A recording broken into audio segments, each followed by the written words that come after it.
Mm. And we are live. If you don't know, this is Nick Cole's channel, and it hasn't been invaded because he's right there. Hey, Nick. Hey, it is good to be here. We were working out a few kinks. We're just trying to get all of this together. But today we're going to dive in and do the Tolkien Project Chapter 2. If you didn't catch that, go back and look at Chapter 1 last week. It's sort of my homage to The Lord of the Rings. It's my version of it. There's going to be some familiar characters, some different characters, but it's definitely a Tolkien style universe. And I'm joined by my good buddy, Walt Robillard, who is going to draw a picture as he is a pro artist while we kind of listen to the chapter and hopefully we can pay the art is so beautiful we can actually pay attention to what's going on. Walt, what are you going to draw us today while we listen to the chapter? Well, while we were having technical difficulties, I cheated. I started already because we thought we were broadcasting. And we can totally put that up as extra content on your Substack for the blooper reel. Sweet. Yeah, why Um, not? I mean, nothing happened. We didn't catch on fire or anything. It's just we couldn't get the channel to broadcast. But yeah, an elven warrior. And like I said, I started a little early, so we're gonna get right into that, and we're gonna get right into the Tolkien Project. So here we go. And then I have to press buttons. There's all sorts of craziness happening. Here we go. Chapter 2 A Tale in the Dark. After the last of the hot scones were handed out, fresh from the ovens of Fatty, cups of sipping chocolate for the little ones, bock, of course, for the olds, then the pipes were lit and hushes to be quiet administered, for the telling of the show was to begin now. Malrond settled himself in a great tufted leather chair near the hearth, center stage within the main room, and for a long moment there was a quiet. Then, with little to no fanfare, he began at once. I come none too late from the war in the south, my little friends, began the old wizard, to tell you that war and the war that was coming, that we have felt in the sky and stone, seen in omens and even bones, is over now. You may rest easy, knowing this. A hush deeper than the one that began the affair fell over the main room of the last friendly inn, as Malron spoke this, and all that could be heard in that solemn and stunning moment was the murmur crackle and an occasional snap of the fire turning to gray ash within the grand hearth of the main room. The room was darker now. Only the struggling candles burned from behind Fatty McFarlane's perch at the end of the lovingly and oft-polished red oak bar, and in the occasional sconce along the alcoves across the swollen room. Some later would remark that the dark seemed unnatural and was perhaps part of the showing. At the time this passed unnoticed, and the littles collectively leaned forward at the beginning of the telling, willing themselves to miss nothing now, knowing a great magic of the showing would soon begin, as the wizard wove his quiet storytelling spell over the room, and them all in turn. The littles, and others who were there that early spring night, in the back among the shadows, alone or keeping to their small traveling stranger clusters, all in the old pile of an inn were aware that war and death had been raging across the lands to the south around the great tower of Cirith Isildur itself, and along the Black River that was the natural boundary for that southern region the elves of Indolene referred to as the Undolme, the Twilight. Many travelers referred to those lost southern regions, where the map seemed incomplete and even uncharted at times, as Ungandor, land of cloud and shadow. The quiet crowd in the normally merry old inn hovered over the old elven wizard's next words, for surely there was more to this than what had been said already. Malron took a deep draw from his long flat-stemmed clay pipe, held the smoke, his eyes watching them all, and then with a delicate movement of his old mouth sent the first smoke ring out and into the dark rafters above them all. "The crisis in the south has been averted for now," stated Malron the Wise, with a theatrical gravitas that bespoke a certain finality one must accept if the story were to go on. The Littles, being great lovers of any traveling show that happened along the back roads, agreed to the terms of the deal and accepted what the wizard had said with an acquiescent silence, indicating old Malron should go on with the rest of it, and already quick, if you please. "The fell host of the Shadow Hordes has been turned back at the ancient gates of Cirith Isildur itself. Just a few nights ago you may have seen lights of the terrible magics worked with much wrath in the crucial moments of the dire battle.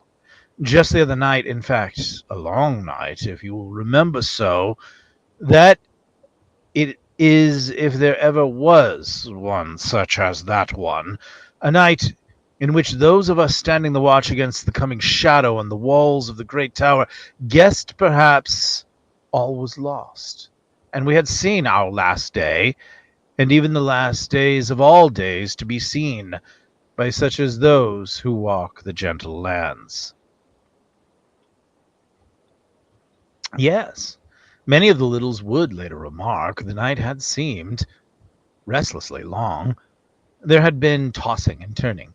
Little uns had nightmares and strange dreams that required attending and cold drinks of water to console. Some Littles even remarked that there had been the not unheard of, but not necessarily common, last meal of the several Littles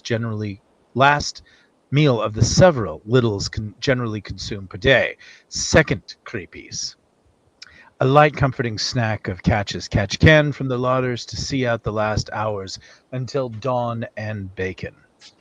The wizard took a puff of his pipe, seemed to hold it for a moment, as though wordlessly reciting a secret prayer or chant for good luck, good health, fair weather, and a fast horse, and then finally let go with an almost melancholic exhale, sighing out the great weights that surely must rest on his narrow shoulders, the Littles assured themselves.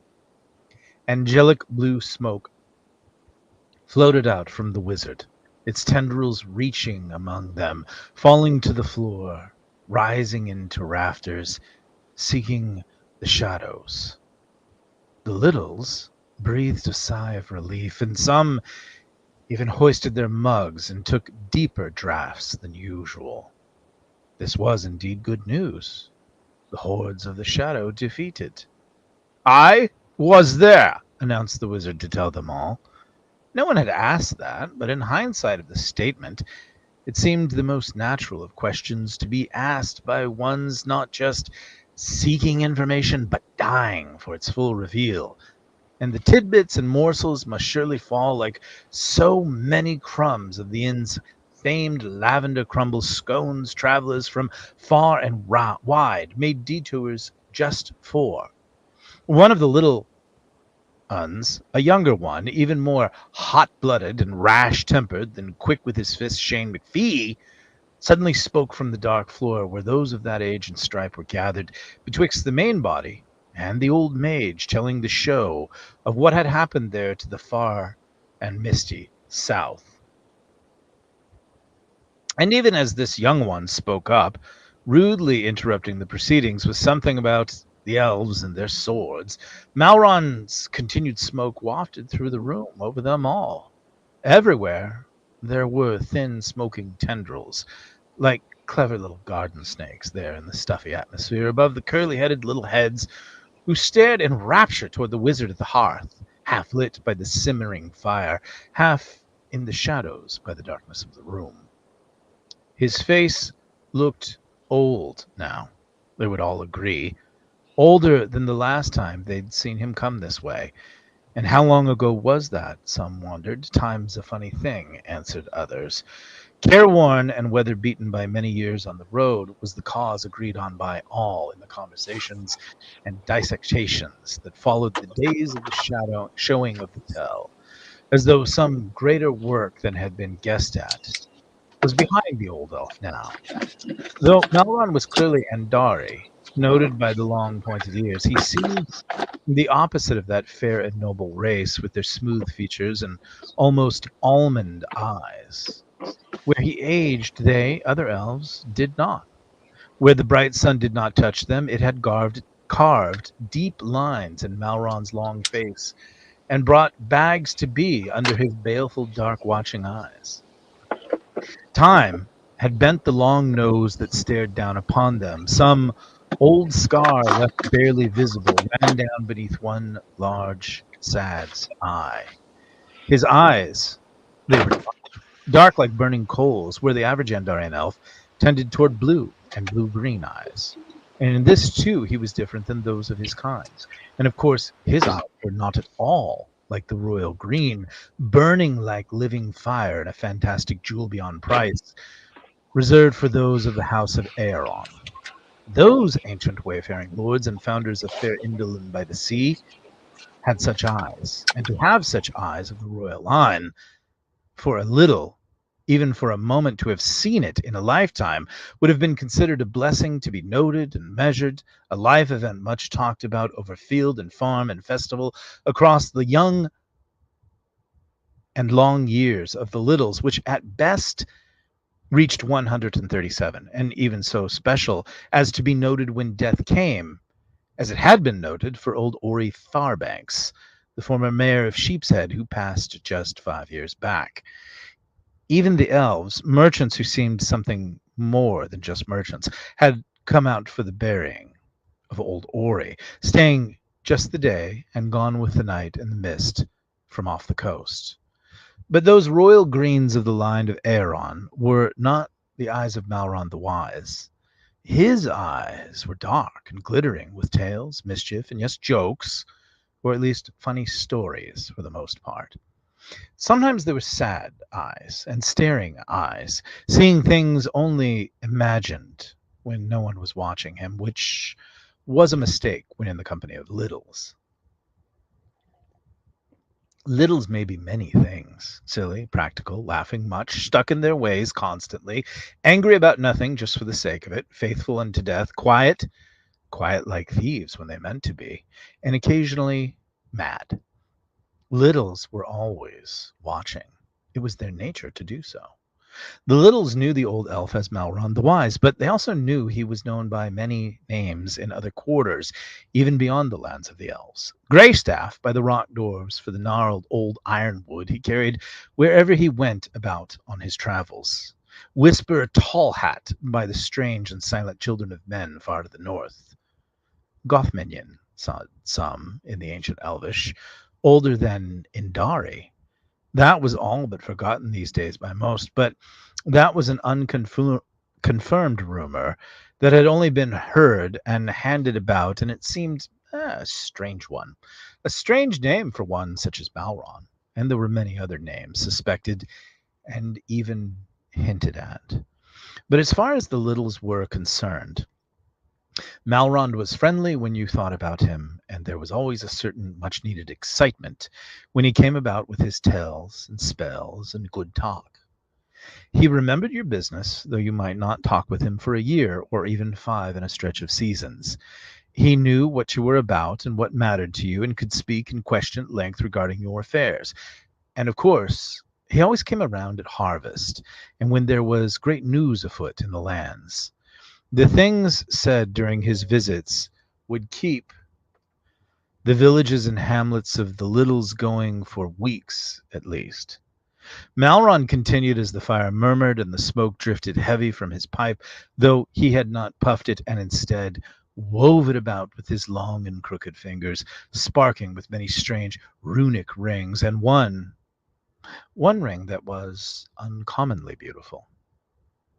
The hordes came out of the ash, south of the river, beyond the forgotten districts, where much lies in ruin now. But those great wrecks still can be seen from the heights of Cirith Ozador itself. "What is the ash?" some other impious young Lilin asked from the floor, where the barefoot urchins had gathered with mugs of then warm chocolate.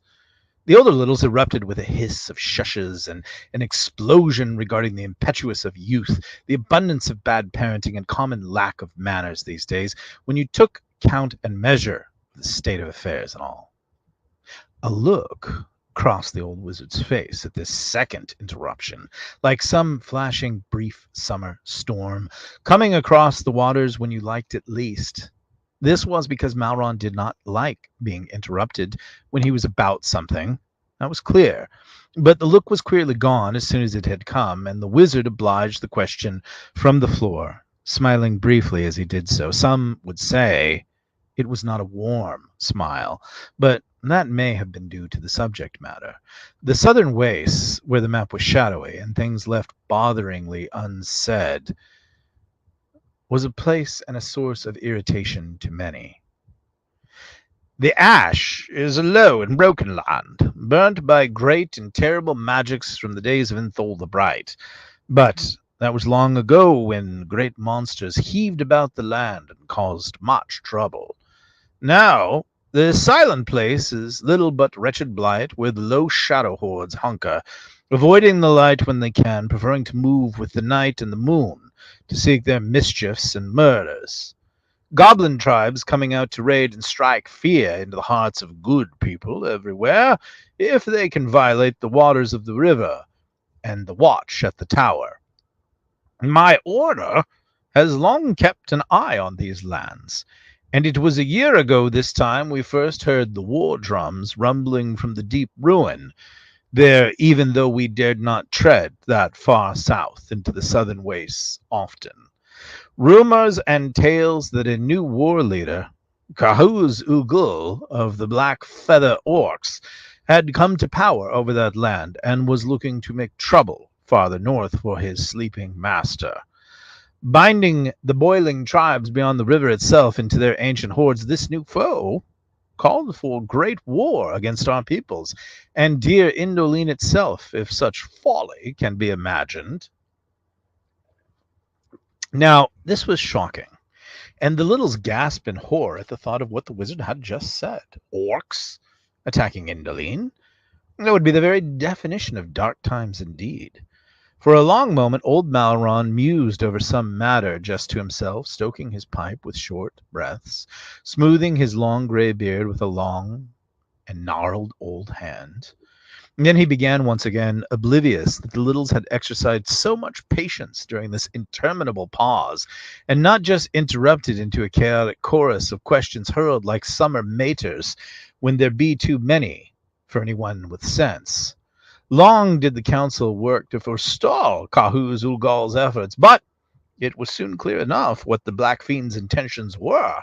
The tribes were coming north across the Black River, come Unquale or high water. It was clear their desire was to smash into Cirith Ozaldur itself.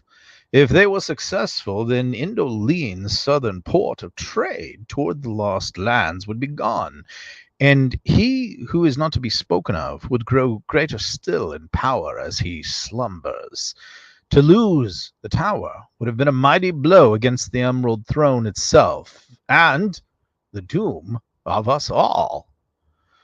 Unquale, or high water, is a common expression among the littles.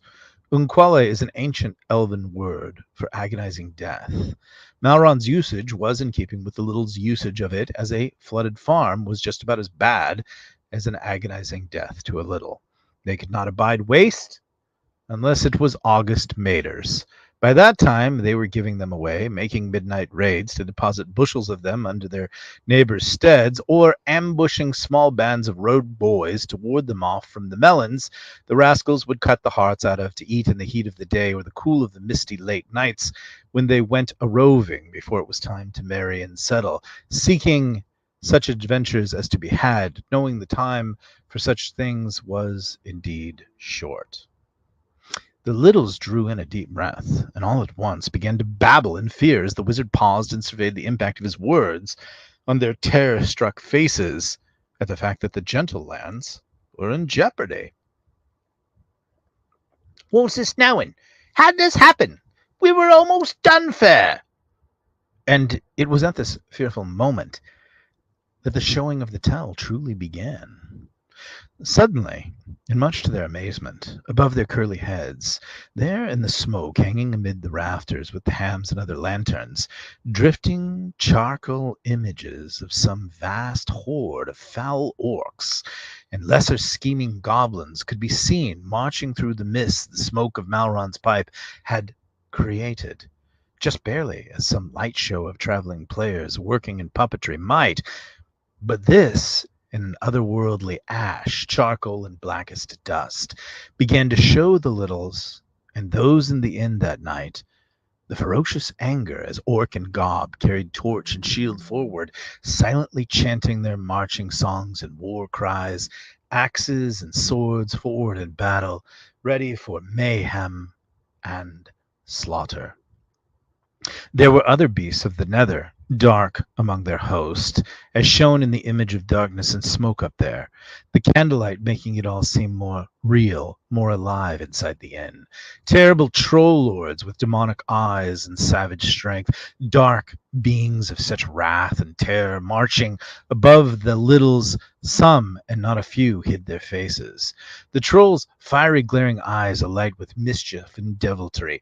Ancient wraiths, too, cursed armored knights of the old age, come back to slay once more, leading divisions of drum-beating, horn-blowing, snarling orcs as large as any savage Northman, and more powerfully built, and wielding great cruel tree-cutting axes or wide-bladed swords whose very metal seemed dirty and corrupted by evil, broad and curved like the corsairs of Umbar, who sail far south beyond the lost lands into areas of myth and spice and tales beyond belief, or so some say. The overwhelmed littles gawped in amazement at the sudden imagery forming and marching over their heads in the inn's upper reaches of the main room, muttering darkly or even angrily at times among themselves, for littles hated orcs with a passion, as they were the enemy of all growing, thriving things the littles loved. Some averted their eyes, turning toward their simple prayers, mumbling words as if to sustain themselves in a swoon brought on by the relentless host above. In the smoke of the shadow show, the ghostly nether blue pipe rings of Malron turned to a sea of black arrows, filling the skies of the battle the shadow host was marching out to, rising like some unclean squall of crows come from out of the east to pick the late summer fields clean of corn and maters, as the littles called tomatoes. An unlucky thing, and curse if there ever was one. Then, as the littles gasped in horror, the shadow arrows were falling now, falling like flaming stars suddenly alight from the heavens above. But these arrows were not alight with flame, but surely with witch magic. The flames were necrotic purple and ghost light, seething and smoking as they fell through the rings of Malron's smoke show, and almost seemed to come down on the littles themselves right there on the floor of the inn. Children, the little ones, cried out or screamed with such sudden terror that the tiny round little mothers threw themselves and their shawls over the children as if that could protect them from the storm of deadly flights falling and exploding among them. The little farmers stood quickly as though hoping to stand between their young and the strike and the covering mothers. Other younger littles like Shane McPhee and those in his band roared in anger, hoisting their mugs like small swords or would-be clubs, and made ready to answer any violence in kind. In an instant, the shadow arrows rained down on the mighty broken tower of Cirith Ozildor itself, rising in image among the coals and torched logs of the hearth near the murmuring wizard. The littles saw some of the smoke arrows, things of figment surely, smashed into the floor of the inn after they had fallen from the rafters, exploding on Fatty McFarlane's polished boards like wraiths of smoke and nightmare dreams that never were. But by then the littles were staring into the images within the hearth, conjured by the wizard and his pipe, for they were far more fascinating and as though viewing the living thing itself with one's own eyes. It was mesmerizing. Few to none had ever seen the tower, Cirith Osiris itself, an ancient place buried deep in the lore of the Andar, and some say even far older, into the old ages of long ago when things were different. Gleaming elven defenders were struck and fell from the high stone ramparts and crumbling parapets into the thronging masses of shadow invaders, even now, approaching the lower battlements with unquenchable flame and relentless spear. Around the main room of the inn, the thousand fires of the shadowy host seemed alive and more real than the candles that burned from their recesses. Shadow of imposing troll and goblin sneak marched like ghosts through the room toward the tower itself, and if one could hear past the gasps and screams of the littles in the inn, one might, it seemed, hear terrible drums and ululating horns of war. The hellish hearth of the inn, a place of gathering and tales listened to and told of, cast its steady orange glow along one side of the old wizard's face, making him seem something stronger, stranger, older. Murmuring as though in a dream, the wizard continued his tailing. Within the hearth of flames, the flames leapt, the gray logs, almost ash, turned suddenly black, and a battle in minute detail broke out along the fabled ivory causeway within the consuming logs. The old fabled road that once made itself over the Black River and into the districts of Cirith Osiris, the shadow of the host spread across it like rot across a summer's best fruits as they raced for the tower through the flames and the images revealed along the burning wood. Soon they were at the very gates of the old fortress that guarded the good lands, and the littles crowded, not close, but tippy-toed, and pressed to see what the wizard was showing them with the hearth. The hoary face of a wraith, garbed in ancient, almost translucent armor, appeared in a sudden burst of flames within the fire and roared wordlessly in a sudden snap of a log and a spray of flames. The thing's breath a hiss as the dead thing waved a ruined sword, dented and old, forward, leading more of the shadow hosts into the battle against the tower. The orcs' tiny, scrambling, ashen figures threw themselves onto the tower walls, working their ashen bows and shooting down the defenders above with fiery arrows as they crawled like a pestilence among mighty battlements of the ancient tower. The crowd of littles and others within the inn recoiled in horror at this spectacle of what seemed certain to be the sack of the mighty southern tower that defended the gateway to the gentle lands. Revealed within the images of the hearth and its flames were horrors and terrors never contemplated. Some began to whimper and cry, and parents who had brought their children expecting some great wonder or reward from the traveling wizard felt suddenly terrible at having arrived with their little ones to such a tragedy witnessed in flame, fire, smoke, and shadow. The wizard, silent and musing his beard and pipe, watched them all as they remained helpless to tear their eyes away from what he was showing them in the telling. Then he spoke, his voice old and creaking, and yet something more. Words, some would say later. The words of Malron were like the only things that existed in that moment. But that was what some said, and others said nothing on the subject. All was lost in those first moments of the battle, began Malron once again, and paused with such a sense of weight he seemed to have nothing more to add. That the loss of the defenders, the tower, and the certain arrival of the shadow of the gentle lands was imminent. As though each little should fly home at this very moment to their stead and take to the hills and mountains of the east with haste and everything on their back, if only to save their lives right now. But then came Adoras himself, champion of the Emerald Throne, riding the field of battle to the aid of the defenders of Cirith Osiris, bringing with him a host of the elven horse just in time out of the Northlands, where they had been rumored to be but mere months ago. And you may think this is where everything will be all right, and that the day, or rather the night, saved. But, my little friends, this was where the battle truly became its most terrible, and defeat was as close as it would come to snuffing out the light of us all, had the tides not turned. Silence fell over the whole inn. At dawn, just when all seemed lost, like a bright, shining scythe sweeping the late harvest of wheat, Adoras and the horse came out of the east, crossing into the outskirts of southern Isildur, and sweeping into the armies of the shadow, with the sun at their backs, making their attack between the gate and the bridge. Now, the battle was begun in full, and both forces descended into the madness of battle as it was joined. Above their heads, the littles and those in the inn gaped in amazement as the images of the elven horse riders, in armor shining like bright death itself, appeared with the weak gray dawnlight and swept into the wide districts of that southern city beyond the tower, districts buried under the forces of the shadow. Instantly, great fights were begun within the streets. Orc and goblin, carrying fire and spear, were driven off the face of the mighty tower and slain as they fled back for the dark waters of the river and the shadows of the south. Adoras's wrath was indeed terrible, Malron stated solemnly. The champion of the Emerald Throne, true and faithful as he is known to be, wrought much wrath and destruction as his final charge carried straight into the Shadow Army's line, holding near the bridge.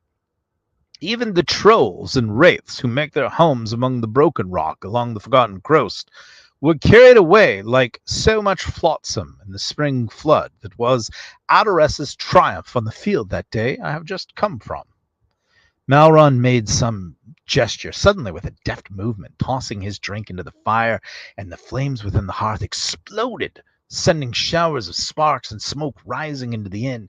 Within this choking miasma, a mighty demon of a troll rose up among the press of goblins, in their leathers with bloody red silks and black masks of that command, to stand against the charge. With their misshapen and ugly heads, twisted green creatures fled as the beautiful stallions and shining riders of the horse came at them and the terrible rampaging troll. This foe, a tall and lean thing with long gangly arms ending in great dirty claws, turned to fight back the charge with the aid of an antique axe from the elder Erges, carried over the lumpen shoulder. The terrible scythe dripped with inky blood, notched and smoking along the charcoal blade. The ghost image of the troll's eyes were desperate, but still malevolent enough, as a winged, helmed elven warrior atop a white steed, the perfection of the fabled elven horse of Indolian, swooped in with bright and shining spear, a sword on the belt to do single combat in the streak with the abomination of the troll. This was a great spectacle to those gathered in the inn, for it surely seemed the valiant warrior was outmatched from the first by the towering height of the foe and the ferocity of its terrible rage. The bloody troll moved fast and swept the scythe of his vicious axe into the breast of the incoming mount of the rider, but the mount reared, and the wounded horse, a beautiful and noble creature within the image of smoke in the inn, cried out in sudden indignation and terror as it tried to back away, throwing its great hoofs forward to attack the looming horror. In the same instant, the elven warrior fired his spear forward in a savage strike, as though it was the merest shaft from off the meanest bow fired at ease, except the power and speed with which it flew from the rider's powerful arm told that the blow was something far more potent than at first expected, something from the tales of the great bow of Eostir, the hunter himself. An unbelievable second later, the spear landed amid the troll's gaunt chest, planting itself within the stern refusal of something that could never be shaken or moved again. No mortal thing would have survived its piercing. But the spear's appearance within its body only seemed to outrage the beast even more. The troll dragged its axe over its devil's head, intending to smite the dying horse and warrior, as once again both horse and rider went down in the street near the tower. But the elf was as all elves are, quick and agile, sprightly in battle, literally walking off his dying horse and noble mount. Surging suddenly forward into the close quarters fray with the evil troll, the warrior drew his blade for a swift stroke. The shining warrior delivered the victorious slash against the guts of the troll with his quickly drawn blade, Green blood and pestilent ichor splashed out onto the wet stones of the ravaged street, and the elf was at once wielding the blade against his foe again and again in angry fury, striking wounds that would never heal, for such is the fabled metal of the elven smiths of Indolene, as everyone knows. They do not heal. In the smoke and fading ash within the hearth images, the littles stared in amazement and horror at the battle, revealed just for them as more of Malron's smoke rings plied the airs among them yet again. But the enemy was not yet finished, crooned the wizard from the asides. Within the hour of Adaras's great victory, the enemy played their last tricky hand. A new foe was come to put paid to the matter. The ground around the warrior began to shake all at once, as more of Malron's blue smoke seemed to come from nowhere and everywhere all at once across the inn. For some, and they would discuss this later, over all the meals the next day between bacon and creepies, it was hard to say whether you were in the inn or at the battle itself. Troll and elf strove on in deadly battle, even as the goblin horde streamed past in full pale-mail retreat, certain that the battle for the tower was truly lost to them now, and their captains dead. The view within the smoke about them all changed to a circling raven's eye view of the field beneath the heights of the ancient tower. From those heights, those within the inn could see the individual melees taking place in the narrow and twisting streets below, in and among the bright and glittering merchants' houses, who made their homes there along the southern edges. It was amazing to witness, and again something much discussed over cold draughts in the afternoon and nuts and cheese before a proper supper. One could see the masses of both sides, shadow and elven horse, colliding into one another at no less than 3 points beyond the tower. Within the tower, under the command of that fabled general, who all the gentle lands trusted to never give up the southern watch, bowmen began to return fire and shoot down into the streets at the goblins and raging trolls to be found and targeted there for effective fire. Surely all was not lost, as day became real, and of course the news must be most wonderful, thought every watching little, as they paid witness to the images of smoke and magic the wizard had manifested for their knowing right there in the inn. But then a great shadow cast itself across the battle, and over every warrior on all sides, even the inn itself. Some looked around as though to see some great thing passing overhead through the rafters and curing meats there. The shadow came from the south, and it was like some insect plague swarming a crust of cast-aside bread. Warriors of both sides gazed skyward suddenly into the morning gray light, to see the coming of the great dragon to the battle of Cirith Usildur. Out of the ancient mists of time, the enemy had found our oldest of foes, spoke the wizard softly, almost reverently. An ancient drake from the brood of Gathmar herself. In an instant, the dragon fell among the warriors under Adaras's command and did much damage with tooth and claw, choking smoke and black fire, as dragons are wont to do. Within the smoke of the images, swallowing everything within the inn, the dragon settled into the thick of the battle before the old port gate on the west of the citadel itself. Bright armored warriors of the elven horse and their mounts were scattered as the dragon swept its terrible claws across them all, sending shattered armor and broken weapons and shadowy smoke across the destruction of the orcs, even themselves fleeing from the terror of the beast. All was chaos and terror among those who'd fought for the street and not given an inch in the hours of deepest night and coming dawn that marked the battle. It was into this destruction and impending peril and loss that Adaras rode Telemnar against the dragon. If this was true, if the images the wizard conjured within the smoke were to be believed, then this was the stuff of tales and songs and littles.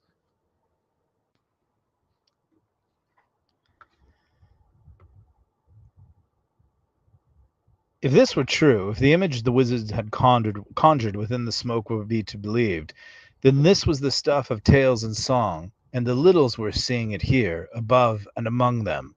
The mightiest of the elven scions of the Emerald Throne rode into the battle where it was thickest, as orcs, goblins, and even the troll rallied to protect the dragon's flanks, even though they were clearly in stark terror of the terrible and mighty thing at their sides. It was here, cutting and slaying, Adoras drove impossibly forward and struck a mighty blow against the dragon with his fabled sword, Norsus. Long was this contest fought, intoned Malron solemnly, as though in some trance. The smoke dragon reared high into the sky above the rafters and hams in the inn's darker recesses, towering over the mighty houses that had been broken and sundered in the noble district of Cirith Isildur, breathing green fire across the foes confronting it. The shields of Adoras' vanguard held, and once more the elven horse charged into the dragon, wounding the worm sorely as the fight grew desperate. But, spoke Malron softly, 'twas not without cost. All those who stood against the dragon, save Adoras himself, were felled by the piercing of the dragon's fangs, the rending of its claws, and great buffets from off its mighty wings. Elves of greatness and renown fell in vain against its strength. The onslaught of the raging termagant was so awful, even orcs and goblins were too afeard to draw near the wrath of its ancient evil, and instead withdrew into the wreckage and ruin to await the outcome of the contest between the champion and the dragon beneath the great tower. But Adoras would not relent, though sorely wounded himself, continued Malron. And so, at the last, he raised his mighty sword and struck the dragon in its black heart, bringing the great beast down in sudden thunder and blood all at once. Within the inn, the image seen was incredible. All were filled with fear and wonder in the same instant. Light exploded, shadows reigned, and all that was seen was the silhouetted image of the dragon and elf prince against the color of flame and ruin in the background. The mighty elf seemed slain to them, and then, as if in final spite, he lashed out with the bite of the blade Norsus and found home, striking down and into the great and ancient worm. Littlin, lone traveling man, Sandalf, and those others of the Littles who found themselves in the inn that night rejoiced and gasped in horror at the mighty spectacle and the sight of the slaying of the dragon. Indeed, it was a mighty thing to behold, a thing that made the tales of the lost ages seem trifles of the here and the now. That, what had just been witnessed, was even something mightier and greater than any ever told around hearth or fire, or along the waysides where one passed nights with such wild fables and smoke. The inn erupted as the dragon heaved its last and died, collapsing into the river. And over this roar, the voice of Malron thundered for them all to hear once again. The shadow host was broken and driven back beyond the river, cried the old wizard to them all. Adoras triumphed over foe and fiend in the same and in the name of the Emerald Throne, for the cause is just and it is right. The gentle lands and all other homes that lie under the sway of Indolene are safe once more. He paused as the smoke of the showing of the tale faded like dreams barely remembered, and for a moment the entire inn was in darkness, and not even the faintest glow of the hearth could be seen in its black emptiness. There was just the fading whispers of the wizard. Then Malrod added finally, for now. Suddenly the Littles were swarming the broad oaken bar of Fatty and demanding frothy pints of the finest, celebrating the victory of Adoras himself, and at the same moment recounting what they had just seen, as though they, and only they, had been there amid the smoke and flame of the battle, and its recounting needed to be done immediately. Those not engaged in such unmannerly drinking were swarming the legs of the wizard, asking for more and other details, and to show them all at once again the things of wonder they had seen within Malron's smoke and showing. Malron, who was known to be kind and to have a special place within the heart for the Littles of the Gentle Lands, stayed for a while more, telling them more of how Adoras had put sword to the fell host, and pursued them back to their caves and barrows beyond the river, and even to the very ruins of the fallen kingdom of Amanor of the old age, a place of strange spirits many who went there never returned from. Malron reminded the clustering little farmers, who seemed less inclined to wait for the next succulent detail that fell from the lips of the wizard, that all was safe now, and some of the darker details were best left unsaid, if one valued sleep. And, of course, there were sleepy-eyed little uns about that needed carrying back to their beds. Have you been there, Malrond? Asked one of the farmers. 'Tis true that time's gone daft beyond the Black Gate? Asked another. Did you see any werewolves of Lord Suth? Littles are always going on about werewolves from the south, and are as likely to blame the myth of such creatures for any of their ills more than anything else they can quite name. I did accompany Adaras and the Bright Fist, his personal guard, into the south, and there we fought at the very foundations of the Doomgate, the Manarandon itself, forcing them to draw it closed once more and defend the unnamed one within. Then we turned back, for needs must.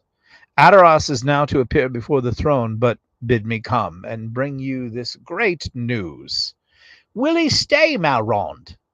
Say more, and we shall carry on and sing songs to dawn in celebration of the evil that almost befell our little farms and has smashed completely now at the hand of Adaras himself. But Malron would not stay among them. There were other communities and holdings within the gentle lands that knew him by other names, and to these he told the littles he must depart at once, to and show the telling of once again. Soon it was time for Malron to be off. So, with much sorrow and not a few tears from the gathering littles, Malron made the old door of the aged inn and was gone just like that, off into the misty night as strangely as he'd appeared among them that morning. Outside the inn, after he left, all was quiet, dark, and misty night. A few stood with pipes, waving farewell to the tall, striding figure in the night, watching as the mist took him, and soon, very soon, he was unseen once more.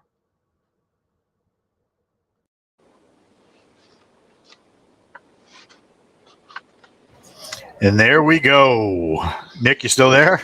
I am still here, and I hope everybody enjoyed the performance. I think I was watching the comments, and Walt, you're the star of the show. They can't believe the amazing beauty of your artistry and how fast you work. Oh, thank you. I cheated. So You ain't cheating. You ain't trying. That's right. So I got my base outline earlier because last week I was like, I don't know, and I didn't really have a figure model or anything to base anything on. So this week I was like, you know something, let me find a model, and I'll put my baselines down, and then I can start to kind of put everything together. Will you be selling this artwork? I don't know. Does anybody want to buy it? That would be nice. I think there was a request too for a Balder cam. A Balder cam. Right now he is muckling my wife. So she just came home. So there we go. We go like that. So if I can get him away from mom for a minute, I will definitely give him an appearance. Yeah, exactly. Come here. Oh, hey. There's one. There's one. See the big guy. Hey, there he is. Well, this is Sheena. Oh, that's Sheena. She's right there. Sorry, okay, I have you on a little screen. Balder, come on, Santa. Up. He's gonna. So let's see if we can move that. There's one, and there's the other. Buddy. He always likes to watch the monitor, I notice. Yep, that's their thing. For some reason, dogs and TV. Oh my goodness. But we can do all our art, and we can do all our acting, and we can do all our storytelling, and in the end, the dog gets all the credit. It's true. It's absolutely true. Did we have any questions? The Medusa's like here. Yeah, I was looking. No question. No one wants to know anything. Well, okay, good. As far as like recent ones, no, everyone loves Balder and Sheena, and they're such goofs. Everyone's having a good time. Well, that's good. Yeah, that's good. It's pretty neat around. that we can. It's pretty neat that we can do this for everybody.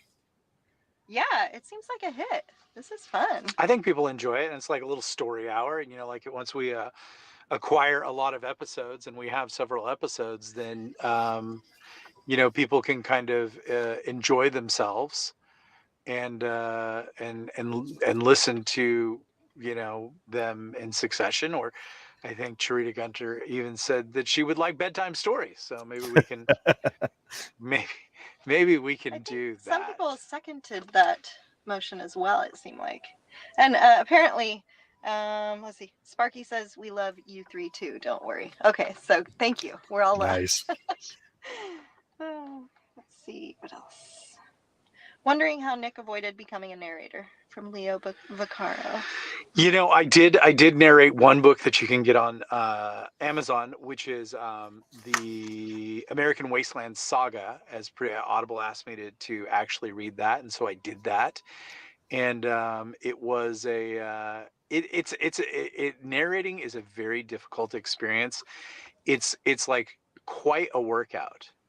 Like it really takes it out of you. You find your body like twisting in all kinds of like odd angles to manufacture the sound.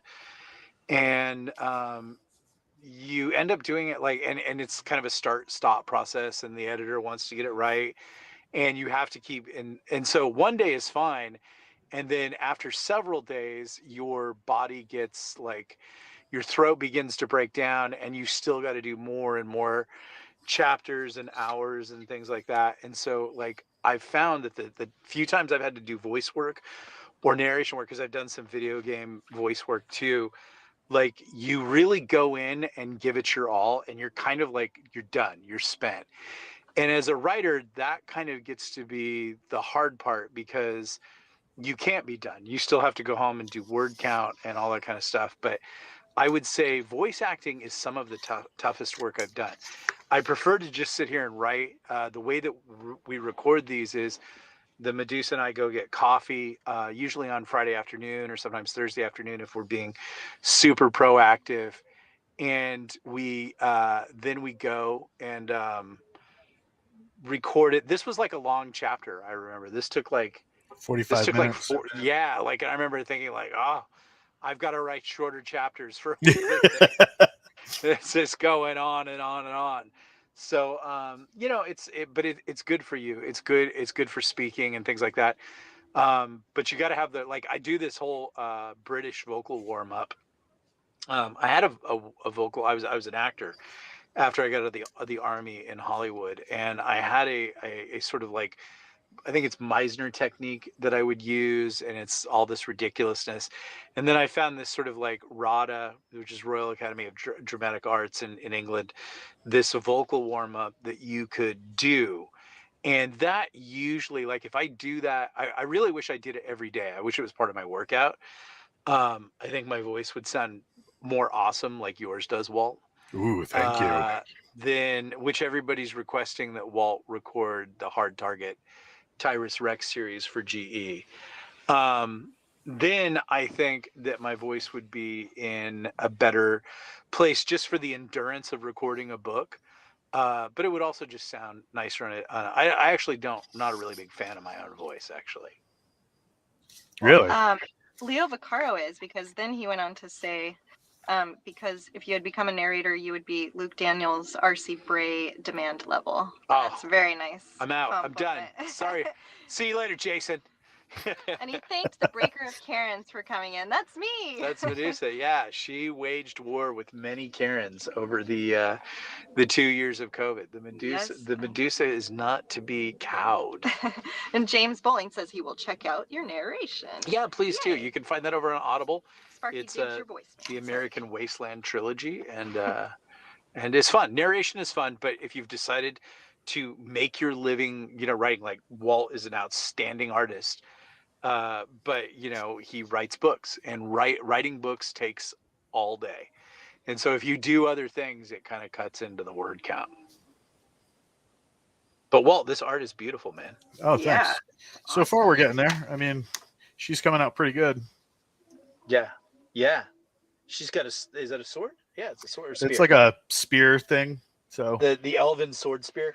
People were complimenting your ability to draw hands so well, because I think most people know, like, those are so hard to draw well. Everyone was saying, like, oh my gosh, yeah, hands are like the toughest. So yeah, So The you did Medusa great. even asked me in the middle. She goes, "Oh, how do you think he's going to finish that hand?" And then I said something obscene, and she died laughing. Because like you hadn't put a hand in there yet, like the sleeve ended, and you hadn't added. So I was like, what do you think's gonna go there? But see, you were waiting because you were putting the spear in there, so that's cool. Yep. Yeah, I had to wait too because like I can draw from my head, but it never comes out as well. So like Mhm. what you can't see is I have my screen right in front of me going this way that I'm looking at all you guys on, and then that way I have a second screen that's got the interface for the camera, the second camera, but it's also got my photo reference. So what you're seeing is me looking at somebody holding a spear, and that's the position their hands were in. Ah, very cool. Some So good behind the scenes tips. yeah, I like it. yeah, because What I kind mean, of martial arts do you think that elves would know? like comparing them to real world stuff. Yes. If I had to say, because of like the way that they kind of go about stuff, I would probably mix Western fencing with some form of old Chinese martial art. Yeah. Yeah. Because the Western fencing has amazing footwork. Right. And I mean, if you've ever, I've done full contact stick fighting, and we've done it against fencers, and those guys are ghosts. I mean, you try and whack them, and you're like, oh no, they're not there anymore. This blows. I'm gonna get smacked. So, but yeah, their footwork is very elusive, but that very, like, if you look at the way elves are usually depicted, their swords are usually curved. Um, everything is so elegant and ethereal. I would say some sort of Asiatic martial arts, maybe something like praying mantis kung fu, with their really deft circular motions, or I definitely wouldn't put them in. There's a type of Chinese martial art called Hung Gar, where they put like these big heavy iron rings on their wrists and stuff like that. I don't see them as doing that, but yeah, definitely something with a lot of circles and elegance. Very cool. So almost not, yeah, I think I know that I visually, I think I can identify the style that you're seeing.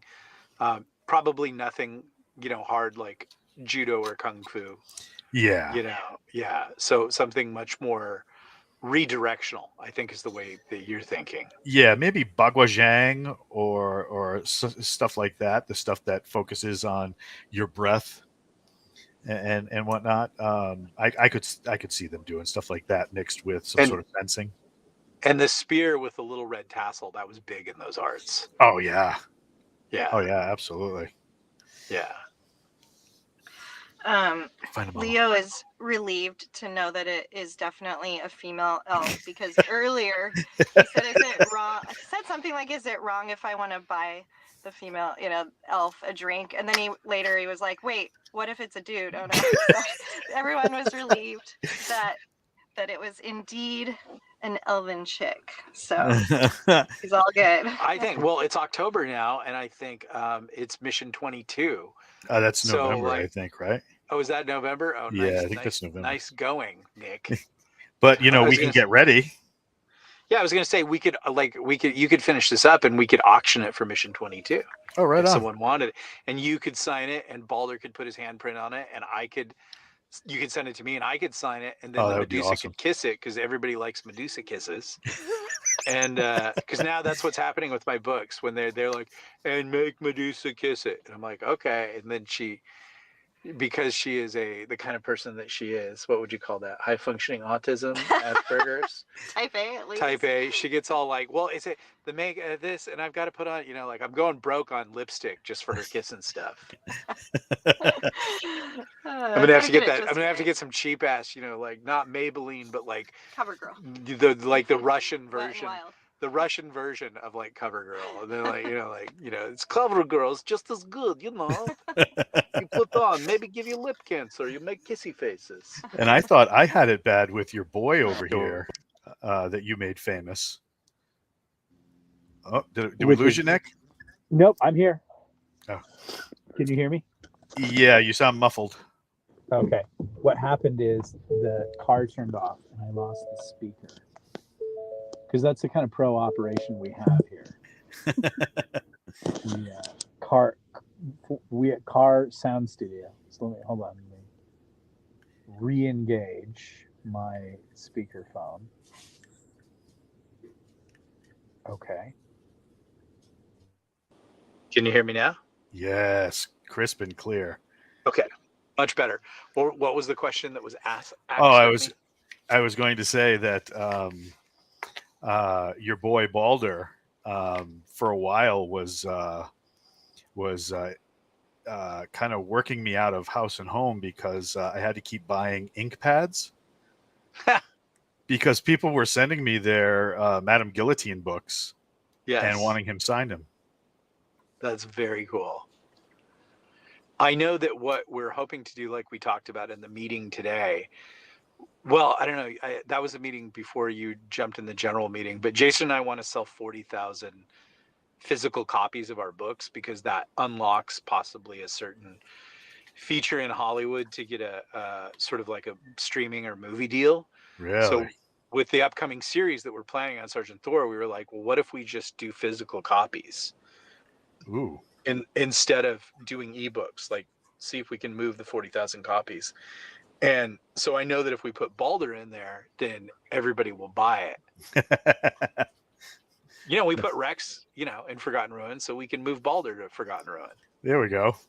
That would be awesome. And then you'll have to do 40,000 ink stamps with him.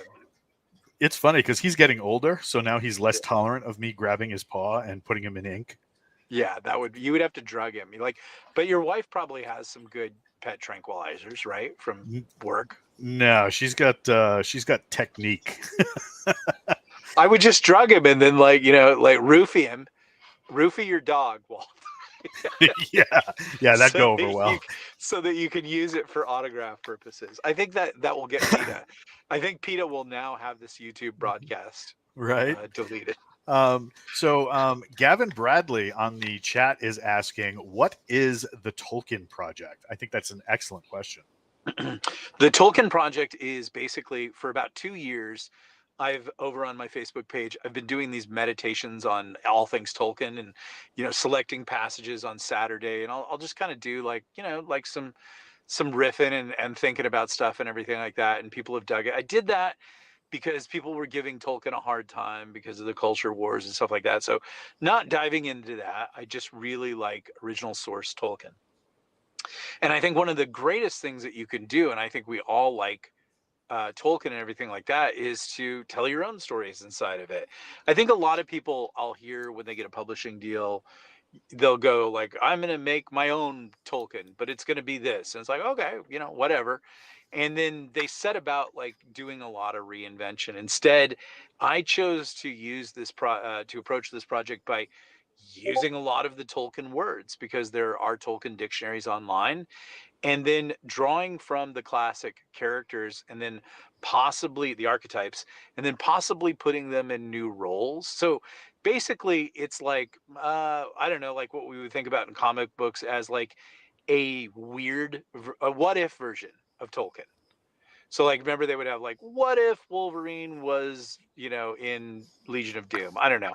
That's crossing two streams, but they did have these what ifs, of what if this thing that you knew was different, Yes. And and I think that's what we're doing here, and we're doing it with a love and an homage to Tolkien, and so you've met quote unquote our Gandalf character.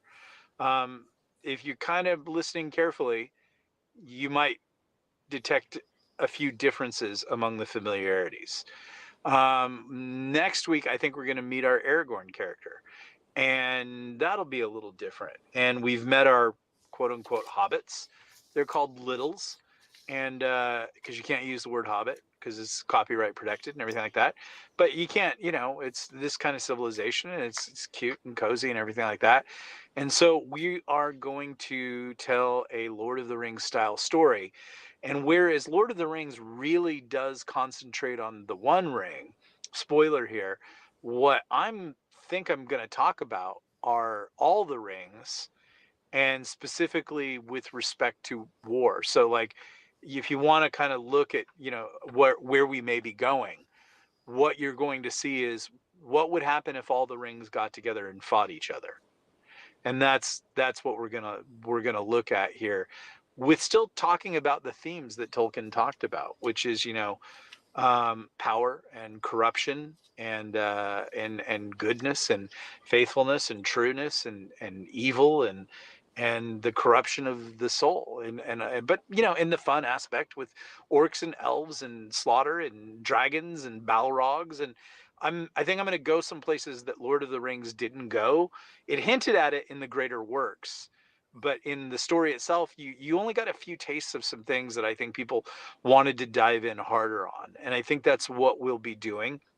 So over at my Substack, which is called Control Alt Revolt, there's already more chapters over there.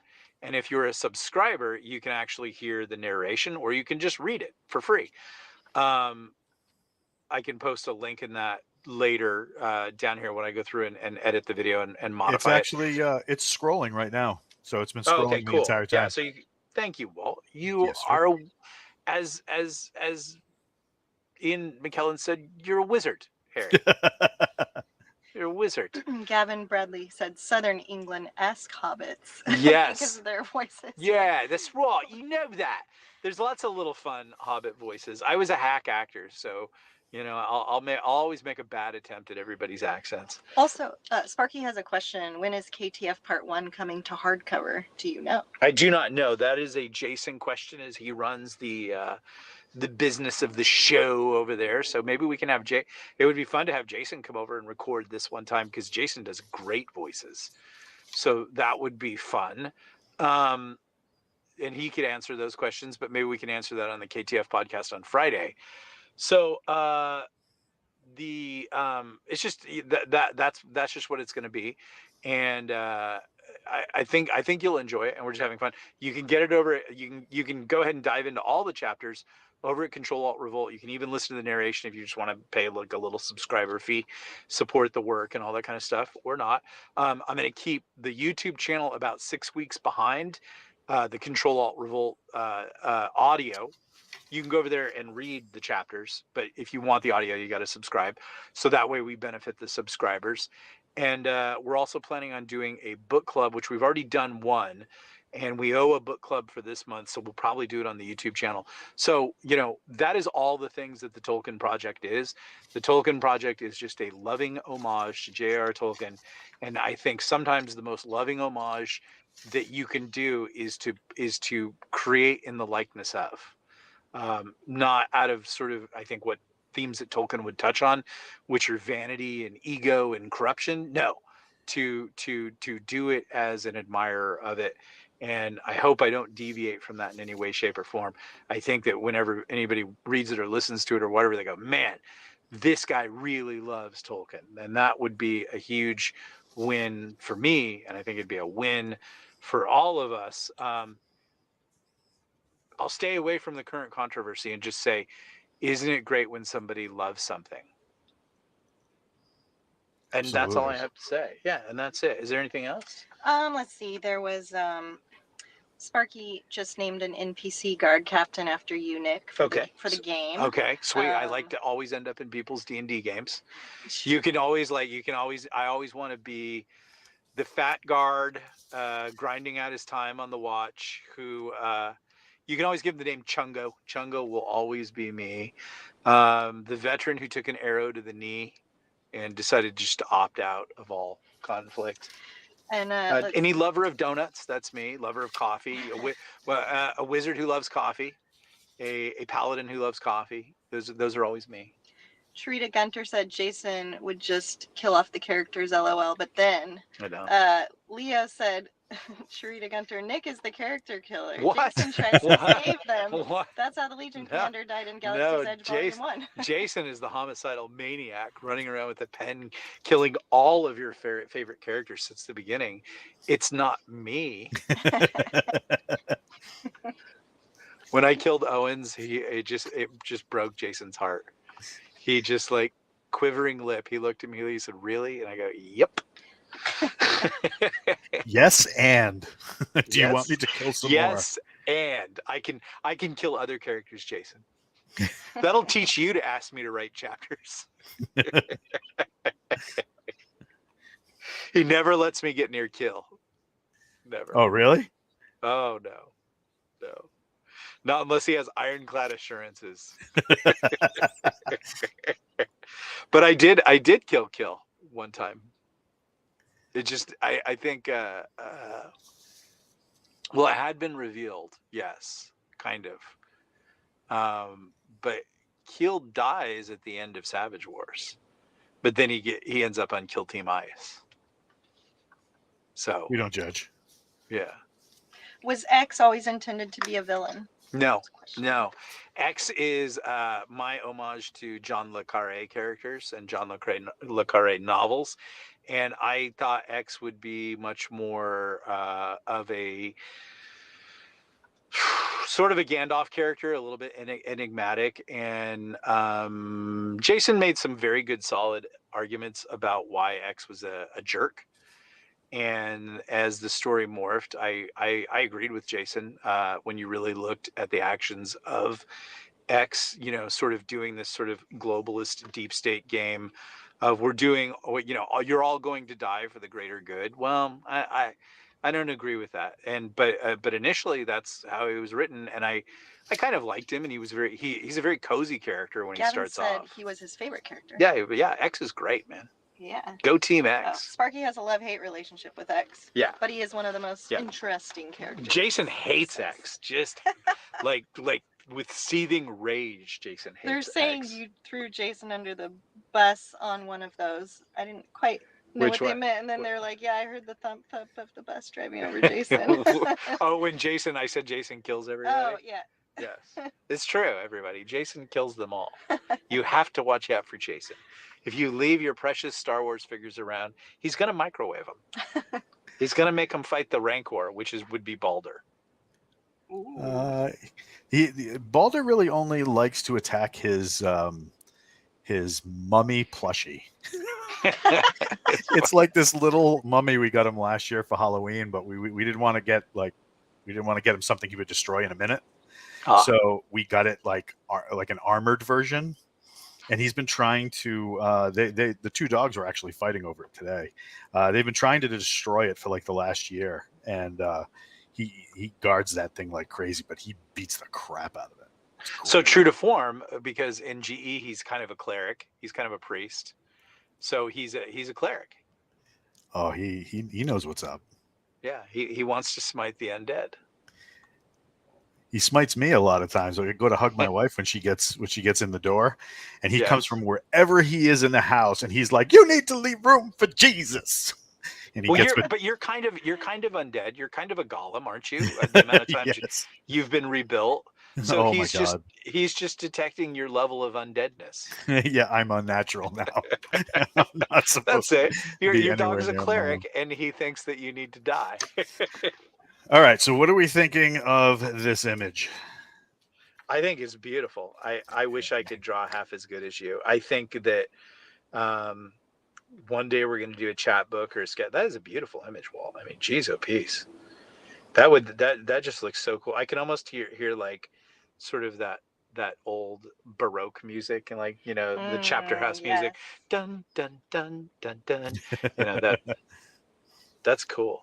So what I can do is I'll scan it and I'll into send the it to you. bedroom and tack that up over the bed for your wife. Be like, this is art in here. No. Oh man, that's funny.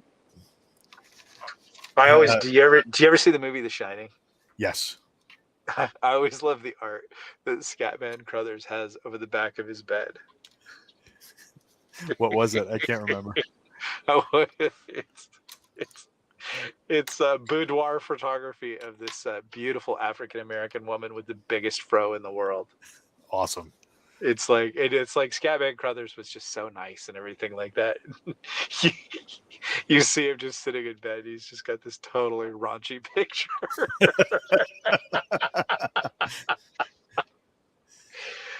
Anyways, thank you, Walt, for Absolutely. slumming it with us.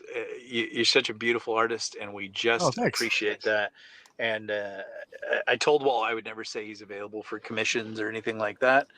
Because he said it, but you could always ask him. But let's call that there, and we'll be back next Tuesday. And if you get a chance or you're hungry for more, just head on over to the Stack. And Excellent. that is the podcast. And I'm pressing the button. And